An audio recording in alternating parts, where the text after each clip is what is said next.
I'm Richard Warner, and I'm an actor coach. And I'm Erica Arvold, and I'm a producer and a casting director. What do you think about at how a director could study up to become a better director of actors? Because we all like this way. Well, Before we do that, yeah. what's your take on when you've got this expression we have in the business, which is this director is actor friendly, or an actor's director? What does that mean to you? It's because I think that they can find the language to speak with that actor very, very quickly. And it's not awkward in some ways. You know, I mean, I've worked with a lot of different types of directors, and some are from, say, a cinematography or a very technical background, and others are much more easily conversant with actors and really comfortable with actors. And actors, and some directors are really actually intimidated by actors, and I think actors forget that. Mm-hmm. Because the director has to tell them what to do is what the director feels like. It's like, how, this actor also is bringing something to the table. Right. But the more versed a director is in actor methods, and there are a bazillion of them, the more that that connection can be made. And that's how you get a part, is making a connection. I mean, there's a role to be interpreted, and that's obviously of utmost importance, but the connection you have and the language you have, a director could read all the acting books and benefit greatly. Yeah, and it's being selective about that, and books help, I think, for a director too, because it's interesting for me is that I think, and I hate to say this, but I think there are a lot of actors who are lazy. I really think we're lazy in a lot of ways. There's a lot of humans that are lazy. Yeah, It's a human condition. I think it's a rare director who's lazy. I think it's the person who wants to become a director, of necessity knows that they need a lot of information. Mm. And I think every director I know also wants to be considered to be an actor's director. And I love your idea, because I think there are some that I feel are afraid of good actors. And I think they're afraid, and see what you think, I think they're afraid for a couple of reasons. One, they don't know that they're going to be able to help the work at all. They don't have the vocabulary for it. So they feel if anything they'll say, they'll mess it up. Number two, I think the other one is that that's not my job. That's their job. They're doing their work, I'm doing my work over here. I think that's another separation, and that is they have made a decision, that's not my business. And so you work with directors that way too.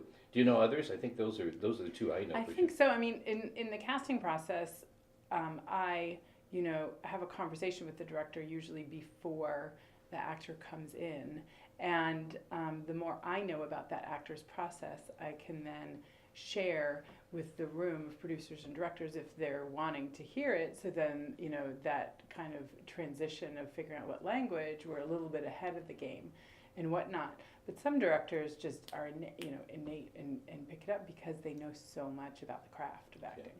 Yeah. And so, if the director's out there listening to us, here's something I could give them as a tip. At the very least, if you're talking about American actors, we've all studied, if we're really good at it, we've all studied some form of Stanislavski. So I'm not asking a director to go out and read the Stanislavski books. Yeah, well, why not? They but could. Why not? Because what you're doing is talking about a great actor-director. He was largely known, as he actually became more famous in some ways as a director of Chekhov. Mm-hmm. That's where his fame. So he was a terrific director. And the reason he was a terrific director is he could make actors very playful and very specific. Yeah. And that's what you want. You get good, playful, specific work from actors. So in the American tradition, I like a director who has a working knowledge of who Uta Hagen is, mm-hmm. who Strasberg is, and who Sandy Meisner is.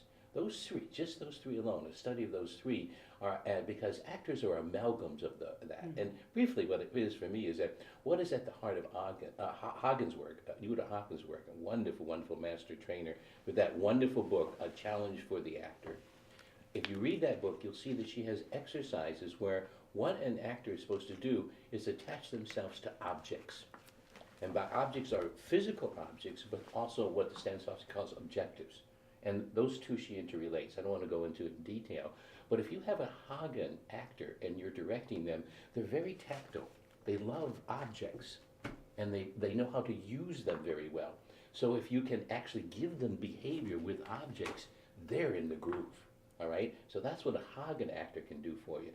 if you go to a Strasbergian actor and he's really well trained, or a method actor, somebody from that school, they're very good with sensory details.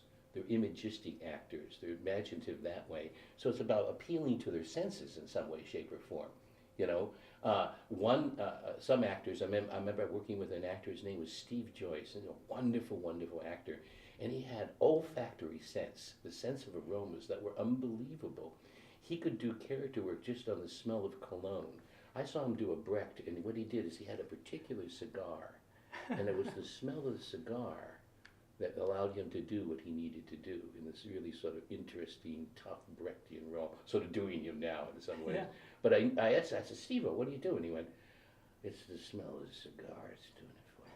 You know, so it was really fun. Yeah. So if you sort of know those in roots, some sense of those, you can sort of appeal in an imaginative way. And so that's sometimes what a director does in the room is they try. They give a direction, you know, in one style, and maybe the actor, it works a little bit, but not so much. Then the next direction is a little different style, and that's about figuring out, who. And so in the theater, we say the worst thing you can do for an actor, it's sort of insulting for an actor as a director, is to give him a line reading. This is the worst thing you can do. I agree. Right, absolutely. Well, when I work with first-time directors, that's usually, you know, and so that can get an actor's back up, especially a very good actor, you know, a line reading. So you have to be clever enough to produce the kind of reading you want without giving him a line reading, you know. It's too easy to say, I want you to do it this way. No, what you want to do is lead them to that as a good director. And leading to that is to tickle their imagination in some way. I love those directors who will come up to me and say, you know, she smells really bad. Oh, so it gives me that sort of feel, you know, something like that. Now that's crazy, but it's not so crazy, because if they're really, really talking about that connected to the other character's work or the ambiance, that makes my imagination fly. I can move into that. The final one, and a lot of directors like Sandy Meisner work, and what Meisner work is, as you know, is all about really reading off the other actor. You know, one of Meisner's great, wonderful statements is, I don't do anything unless I get it off the other actor. So I'm constantly hunting for those reactive dialoguing things, which is perfect for film. Mm-hmm. Really wonderful. It's deep listening. And so if you have if you know you have a Meisner-trained actor or sensitive to that, you can actually use some of that vocabulary. Yours is a good word. It's all about finding the language that works. Mm-hmm. And then when it gets really, really good is when you know you have a director who can talk to each actor differently. And so there's a real sense of that. I know you don't that as a casting director.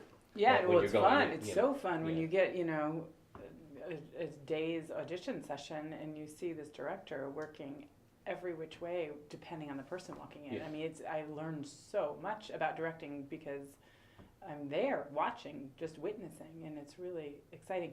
The one thing I'd love to know how you handle, and this happens quite a bit, is when I'm doing, or even when a director, I've heard directors say this, you know, to get someone to say be more confident, instead of saying be more confident, I may say, because this just came up the other day, I may say, you know, you are, you know, let's say it's an accountant, it's auditioning for an accountant role, and Bob is this accountant, and I say, but you're the best accountant there is, period. You are an expert at your field.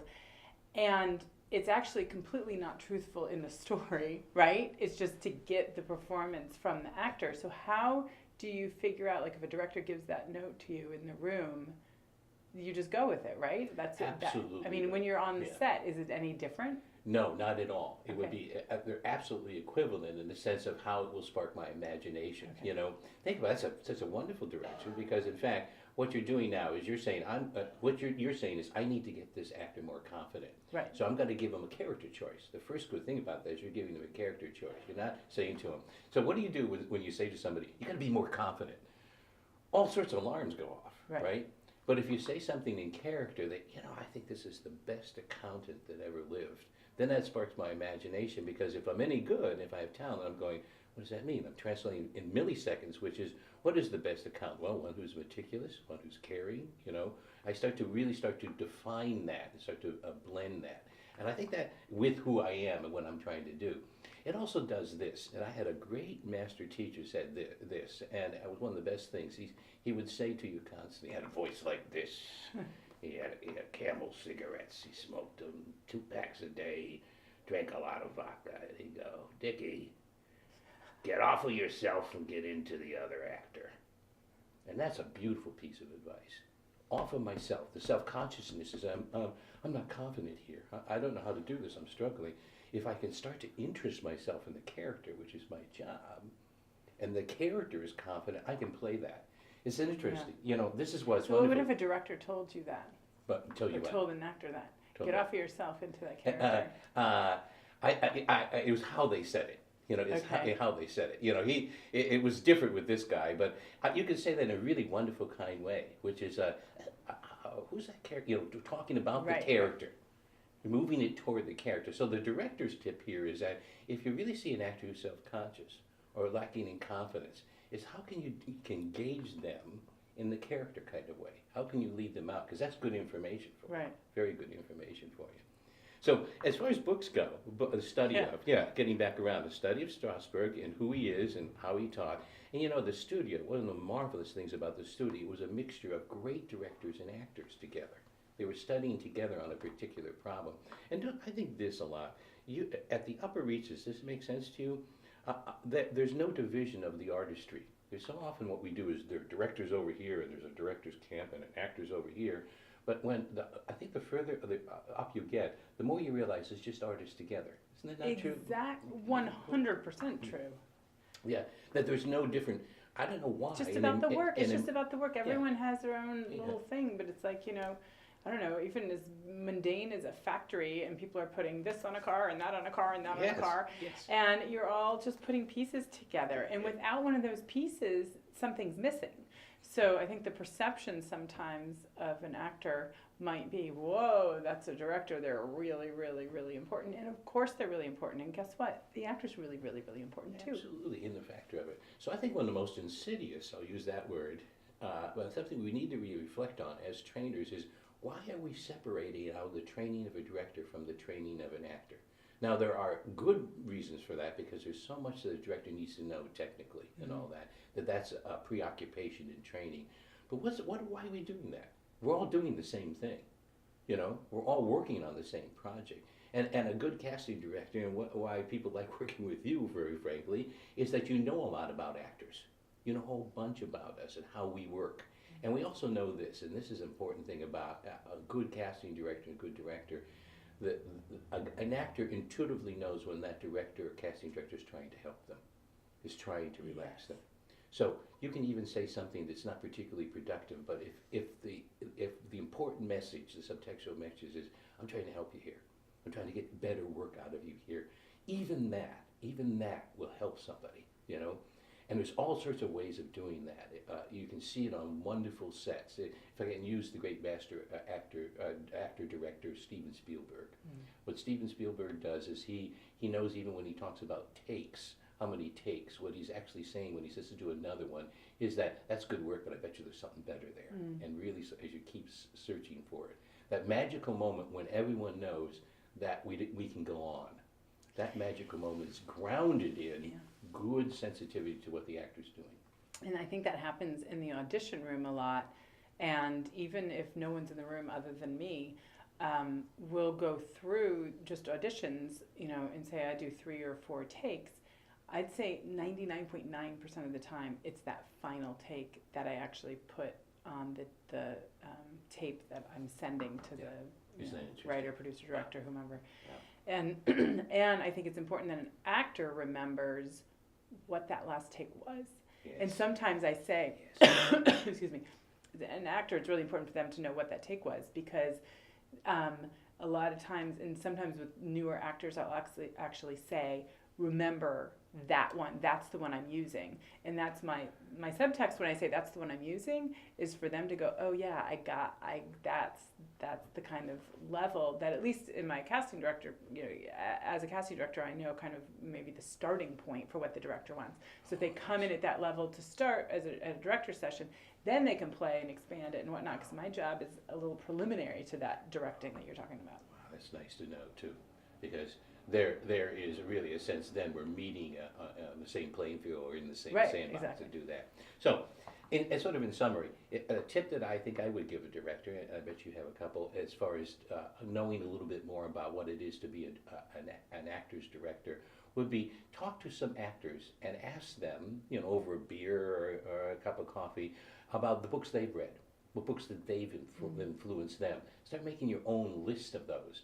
Even just reading, you don't have to take acting classes, it's an interesting idea, or observe acting classes to see how coaches work with actors, what vocabulary they use, what seems to be working, but at least start reading about it. And the best way to cobble together, I think, a list is talk to actors that you really like working with, that seem to know have craft, that are well trained, to see what they've been reading, what has influenced them, and dive into that.